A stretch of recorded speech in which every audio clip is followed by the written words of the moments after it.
Merci de l'accueil.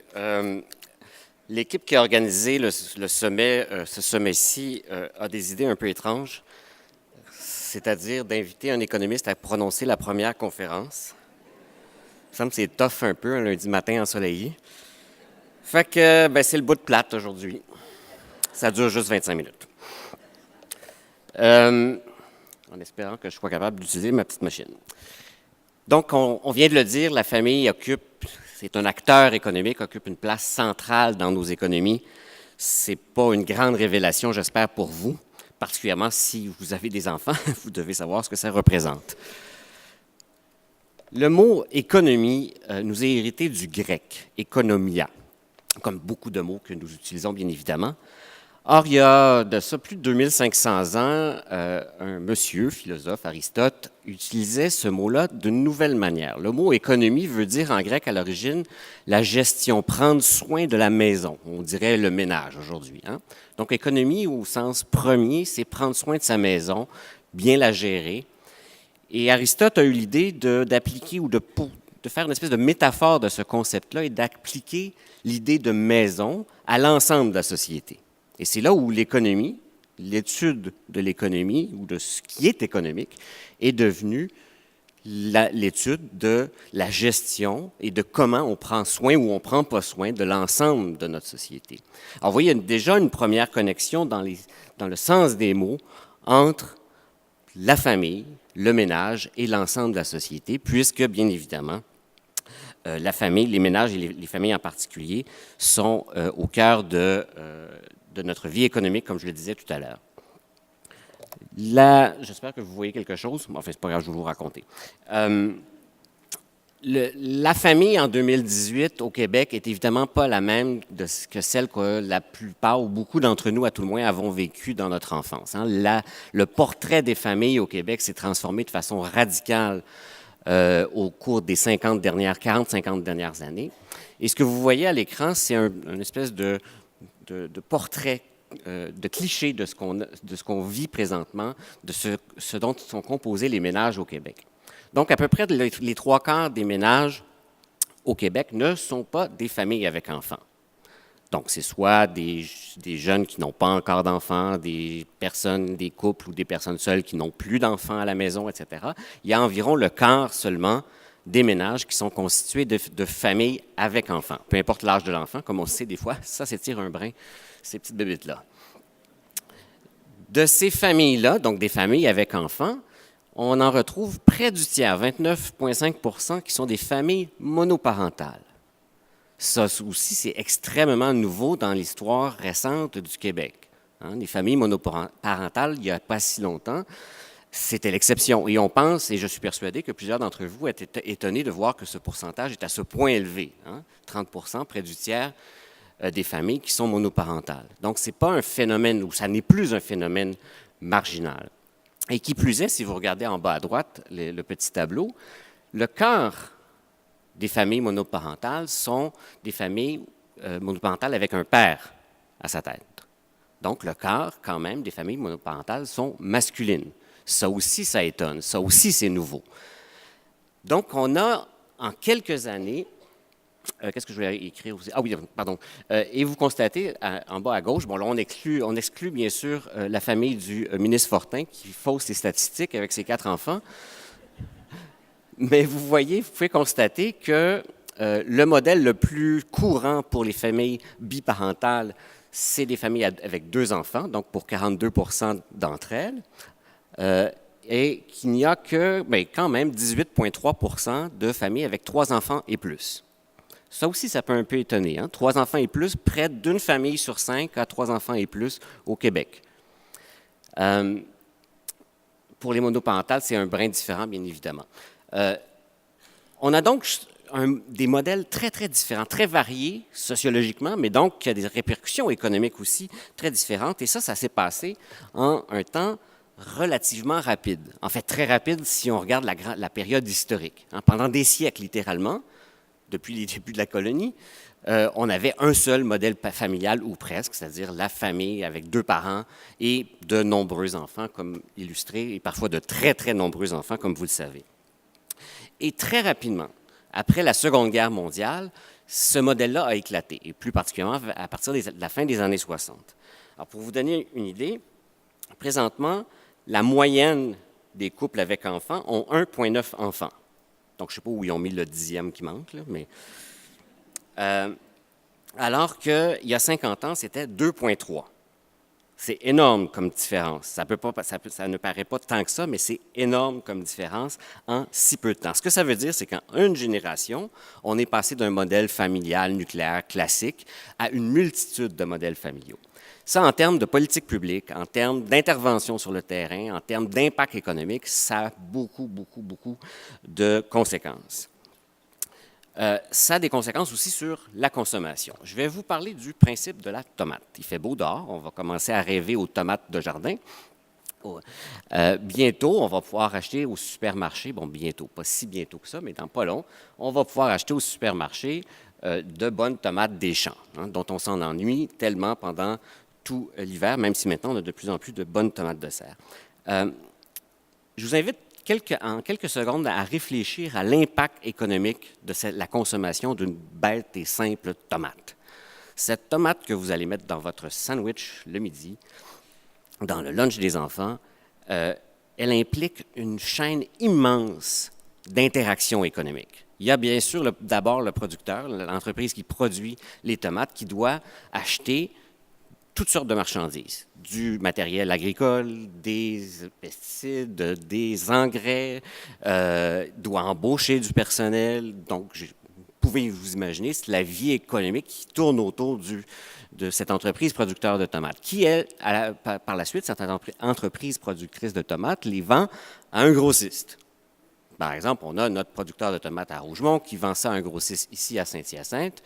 Bien, là aussi, ce grossiste, bien, il y a des camions, il y a des employés, il y a des entrepôts, il y a plein d'activités économiques autour de cette entreprise de grossiste qui revend ensuite notre motadine de tomates à un supermarché, par exemple, je ne sais pas moi, un Métro, un Provigo de ce monde, qui va prendre les tomates du grossiste, va les amener dans un autre entrepôt, dans l'est de Montréal, par exemple, et lequel entrepôt, qui appartient en général à cette chaîne de supermarchés, va ensuite le transférer dans le supermarché, disons, à Onsic, dans le nord de la ville de Montréal, où, enfin, la pauvre tomate aboutira dans vos douces mains pour que vous puissiez vous faire un sandwich. Pourquoi je vous raconte cette histoire qui ne vous apprend rien, c'est qu'on oublie que chacun de nos gestes de consommation implique le travail de centaines, voire de milliers d'hommes et de femmes à tout point dans la chaîne de production. On n'y pense pas. Bien, je ne vous invite pas à y penser tout le temps. Dans votre épicerie, ça va être longtemps, là. Mais on n'y pense pas, bien évidemment, à chaque fois qu'on fait ce geste de consommation. Mais pourquoi on insiste tellement ce matin et que dans votre cahier, dans les ateliers que vous allez réaliser au cours de ce sommet, il y a une place importante accordée à la consommation, c'est que économiquement, ça a des conséquences énormes. Ça a des conséquences énormes, la simple consommation. Ce n'est pas juste le budget de la famille. C'est un ensemble d'acteurs économiques qui sont touchés, qui vivent grâce à la consommation de votre chère tomate. Et de fait, oh mon Dieu, c'est écrit petit. C'est pas grave, je vais vous le raconter ça aussi. Et de fait, la consommation des familles occupe une place bien importante dans notre économie. On l'a dit, on l'a répété tantôt, c'est à peu près 60%. La consommation représente à peu près les 2/3, 60% de l'activité économique dans un pays comme le nôtre. Et cette consommation-là, elle est très variable selon le type de famille. C'est pour ça que j'attirais votre attention tout à l'heure sur le type de ménage et le type de famille. Vous avez ici la consommation moyenne au Québec de quatre grands types de ménages. J'attire votre attention d'abord sur les pourcentages. Donc, vous avez les personnes seules, les couples sans enfants, les couples avec enfants et les familles monoparentales. Ce n'est pas l'ensemble du spectre, j'ai choisi 4 cas généraux. J'attire votre attention sur les pourcentages. Ils sont à peu près tous les mêmes. Donc, autrement dit, notre budget familial, peu importe notre situation, est ventilé de la même manière. On dépense à peu près le même pourcentage en moyenne pour l'alimentation, pour le logement, pour le transport, ainsi de suite. Peu importe notre situation, sauf un élément, la dernière ligne que j'ai indiquée, l'éducation. Évidemment, ce n'est pas une surprise, mais pour les couples sans enfants et les familles monoparentales, c'est un poste budgétaire beaucoup plus important que pour les personnes seules ou les couples sans enfants. Pas de surprise là, mais c'est le seul postes budgétaires où il y a une variation, une différence notable dans la proportion des dépenses des ménages. Deuxième élément sur lequel je veux attirer votre attention, c'est la première ligne, les dépenses totales. Ça, c'est des moyennes, encore une fois. Il y a des familles qui tirent cette moyenne-là vers le haut, comme on dit. Il y a des familles qui tirent cette moyenne-là vers le bas, parce qu'elles sont moins riches, les premières étant plus riches ou plus dépensières. Mais regardez la différence entre les couples sans enfants et les couples avec enfants. On passe de 53 000 et quelques dollars à près de 77 000 dollars de plus, dépensés par année. C'est une différence de près de 24 000 dollars entre les deux. C'est énorme. Ça coûte cher, les enfants. C'est ça que ça veut dire. Donc, on dépense à peu près la même proportion, encore une fois, entre le logement, l'habillement, l'alimentation, etc., qu'on ait ou pas des enfants, hormis l'éducation. Mais quand on a des enfants, nos dépenses sont vraiment plus élevées. On ne parle pas ici d'un petit pourcentage. Là. On ne parle pas d'une variation d'une différence de 5 à 10 %. Ce sont des différences énormes. Est-ce que j'ai besoin de vous faire un dessin plus joli que ça? Ben oui, c'est pas très joli un tableau. C'est frappant, n'est-ce pas? Économiquement, c'est frappant. Ça veut dire que les familles avec enfants, ça compte énormément. Oubliez le 60 %, retenez cette grande différence-là. Ça compte énormément pour l'économie du Québec, pour l'économie de n'importe quel pays comme le nôtre, bien évidemment. Mais chez nous, ça compte énormément. Donc, au point de vue individuel, ça a des conséquences évidentes, c'est-à-dire que ça vous coûte cher avoir des enfants. Mais au point de vue collectif, c'est aussi très important, c'est majeur comme différence, malgré la portion relativement limitée que je vous ai présentée au début de ces familles avec enfants, par rapport à l'ensemble des ménages. Le fait que les familles dépensent davantage lorsqu'elles ont des enfants a un impact évident. Mais en plus, il y a un impact dans le temps, là, immédiat, année après année. Mais ça a un impact aussi pour la suite du monde, au plan économique. C'est pas pour rien que la petite ligne éducation, j'ai attiré votre attention sur elle tout à l'heure. Le fait que, bien évidemment, ça va de soi, le fait d'avoir des enfants implique des dépenses en éducation supplémentaires que par rapport aux familles qui n'en ont pas. Mais ces dépenses-là, si on regarde ça d'un plan strictement économique, même si je déteste utiliser ce langage-là, mais c'est pour imager, c'est un investissement. C'est un investissement, bien évidemment, dans l'avenir de vos enfants. C'est un investissement collectif aussi dans l'avenir de notre économie, comme vous le savez. Donc, les familles, non seulement dépensent davantage, donc à court terme, font marcher la machine économique. Les gens sans enfants comme moi, vous en remercions. Merci, merci. Merci de dépenser toutes ces belles tomates, d'acheter toutes ces belles tomates.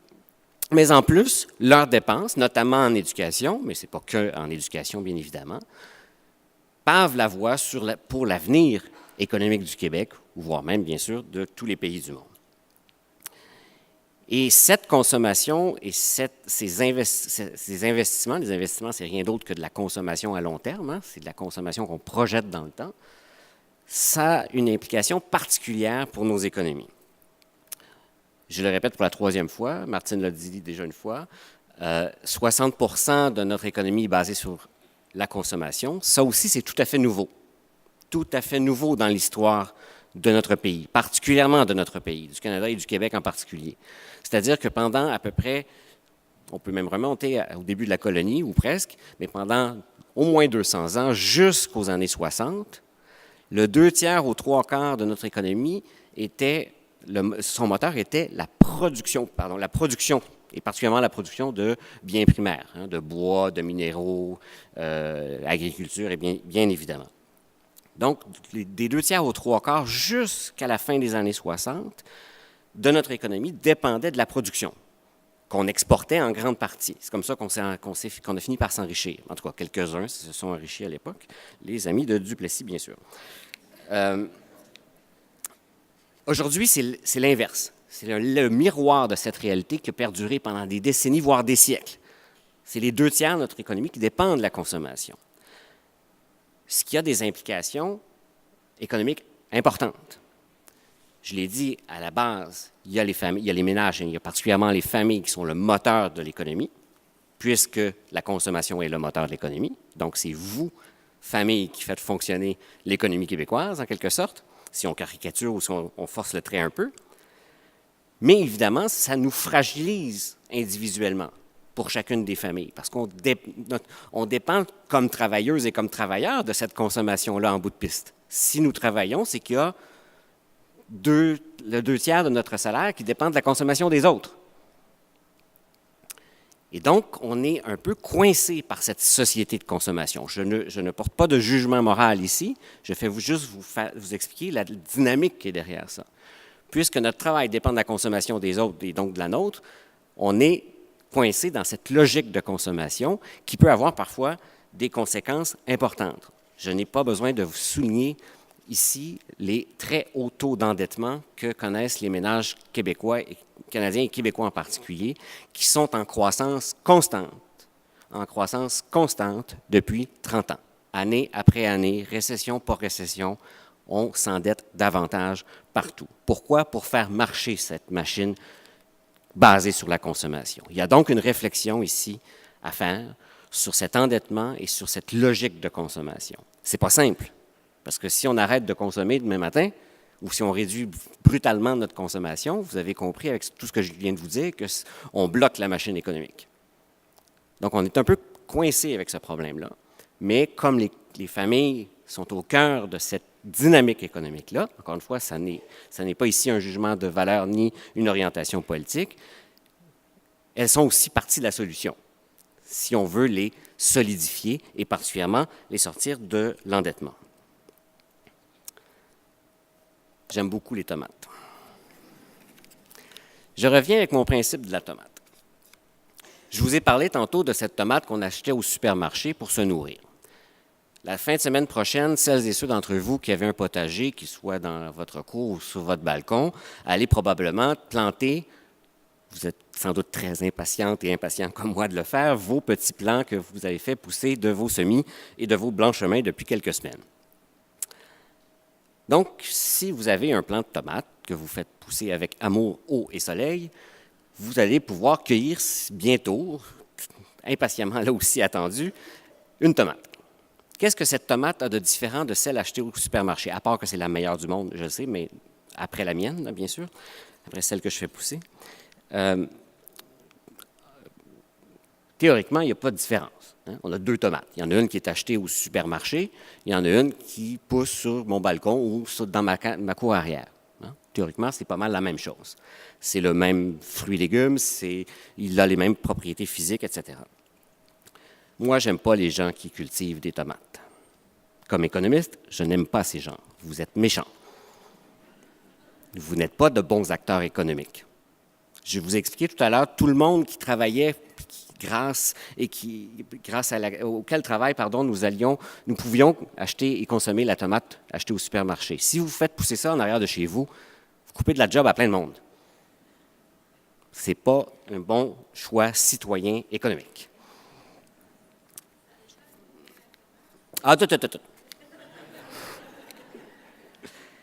Ce travail-là, c'est un clin d'œil, vous l'aurez compris. Ce travail-là, c'est un travail qui est non rémunéré, mais c'est un travail quand même. Vous travaillez pour faire pousser votre tomate. Bon, c'est pas super forçant, vous et moi, là, mais quand même.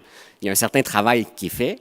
Il y a une valeur intrinsèque pour vous à la tomate. Elle vous nourrit de la même manière que celle qu'on achète, mais elle n'est pas dans le circuit économique. Elle n'est pas dans le circuit économique, elle n'est pas rémunérée. Ce n'est pas une activité économique. C'est pour ça que je ne les aime pas. C'est une blague.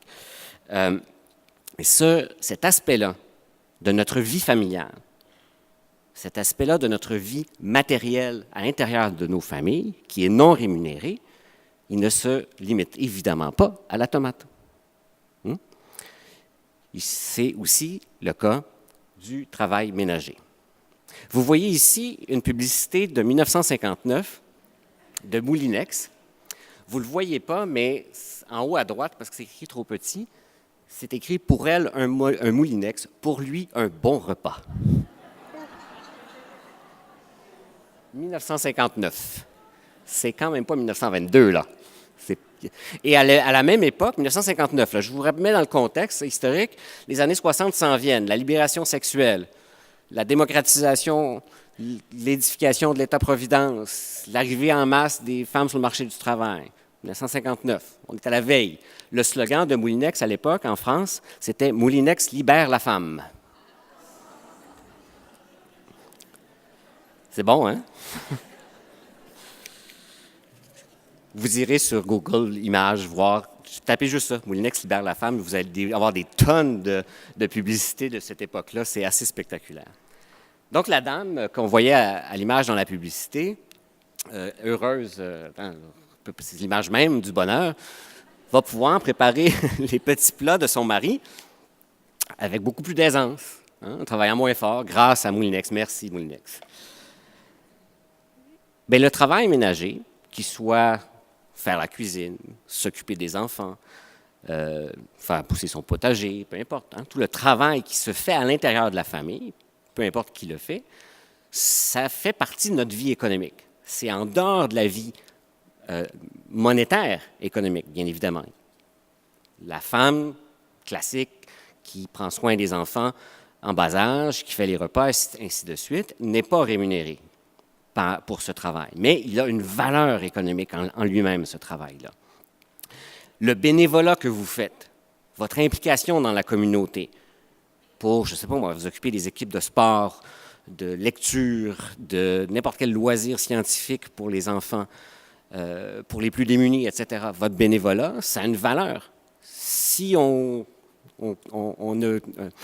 payait les bénévoles au salaire moyen, ça nous coûterait cher collectivement. Si on payait toutes les femmes et une portion de plus en plus, heureusement, grande d'hommes qui s'occupent des enfants à la maison, comme on rémunère, même si ce n'est pas des gros salaires, les travailleurs de centre de la petite enfance, ça nous coûterait encore plus cher collectivement. Ça a une valeur. Vous savez combien on fait d'heures de bénévolat par année au Canada? Par année, 2 milliards d'heures collectivement.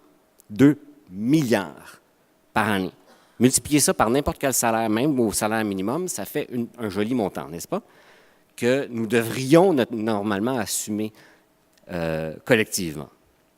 Donc, ce travail ménager, ce travail fait à l'intérieur de la famille, il a aussi une valeur. Il a aussi une valeur économique dont on doit tenir compte. On l'a dit à quelques reprises dans les allocutions d'ouverture, on a au Québec un modèle de politique familiale qui fait l'envie du monde entier, qui économiquement est hyper rentable. Le programme des CPE, ce ne sont pas des méchants économistes de gauche comme moi qui le disent, c'est même des gens plutôt à droite, comme mon ami Pierre Fortin, comme Luc Godbout de l'Université de Sherbrooke, qui ont analysé l'impact économique des CPE. Il est hyper positif. Il est payant économiquement, là. Je ne parle pas socialement, moralement et tout ça, bien ça c'est une évidence à mes yeux. Il est payant économiquement pour l'ensemble de la collectivité. Donc, de transférer des obligations, du travail qui se fait à l'intérieur des familles, de le transférer dans la machine économique, c'est payant collectivement. Je ne dis pas qu'il faut faire tout comme ça. Je ne dis pas qu'il faut arrêter de cultiver son potager et juste acheter des tomates et interdire les potagers, bien évidemment. Je ne dis pas non plus que les pères ou les mères ne doivent absolument pas rester un long moment avec les enfants. Ce n'est pas ça le point. Mais les politiques publiques qui permettent, comme notre madame de Moulinex, là, de vraiment se libérer, si elle en a envie, de vraiment pouvoir faire ses choix autonomes au plan économique, c'est payant pour l'ensemble de la société. Et en fait, ça nous ramène à notre vieil ami Aristote dont je vous parlais d'entrée de jeu. Aristote, quand il a transformé l'utilisation du mot « économie », comme je vous l'ai dit, qui devenait prendre soin non plus de sa maison au sens strict du terme, mais de sa maison comme notre maison collective, l'ensemble de notre collectivité, Aristote, il posait cette réflexion-là, non pas en analyste, la discipline de la science économique n'existait pas, donc il n'analysait pas ce qui se passait, mais dans une réflexion morale. C'était dans ses livres d'éthique qu'il faisait ces réflexions-là. Pourquoi? Parce qu'il y a une dimension morale et donc politique à réfléchir à nos gestes économiques. Je vous l'ai dit en termes de consommation, en m'en dédouanant. Donc, je vous ai dit, je ne porte pas de jugement moral, mais il y a des implications morales, des implications sociales, et on sait maintenant des implications écologiques, bien sûr, dans nos modes de consommation. Il y a des implications morales, politiques, sociales, dans les choix qu'on fait collectivement pour permettre, par exemple, aux femmes de retourner sur le marché du travail après s'être occupées des enfants. Il y a des implications morales, politiques, sociales à compenser ce travail fait à l'intérieur des familles, qu'il soit fait par les mères, qu'il soit fait par les pères. Il y a des implications qui dépassent les strictes limites économiques. Et l'invitation que je vous fais en conclusion, dans vos ateliers, dans vos réflexions entourant le rôle économique des familles, c'est de le dépasser. Oui, il faut se préoccuper de la fiscalité. Oui, il faut se préoccuper de l'endettement des ménages. Oui, il faut se préoccuper de l'impact de la consommation des familles dans notre société. Mais ces préoccupations strictement économiques ne peuvent pas faire abstraction de leurs implications morales, politiques et sociales. Merci. Bons ateliers.